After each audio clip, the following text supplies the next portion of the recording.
ఇంట్లోనే ఈజీగా చికెన్ హలీం ఎలా చేయాలో నేను చెప్తాను. ముందుగా స్టవ్ వెలిగించి కుక్కర్ పెట్టి నెయ్యి వేసి డ్రై ఫ్రూట్స్ వేయించి పక్కకు తీసుకోవాలి. దాంట్లోనే కొంచెం ఆయిల్ వేసి ఉల్లిపాయలు ఉప్పు వేసి వేయించి పక్కకు తీసుకోవాలి.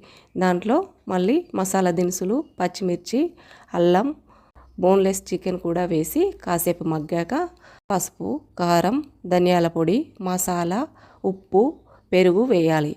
తర్వాత మనం కందిపప్పు పెసరపప్పు లావుపాటి గోధుమ రవ్వ మినప్పప్పు బాస్మతి బియ్యం వేసి ముందుగా వేయించుకున్న డ్రై ఫ్రూట్స్ వేయించిన ఉల్లిపాయలు వేసి నీళ్లు పోసి విజిల్ పెట్టి మెత్తగా ఉడికించుకోవాలి.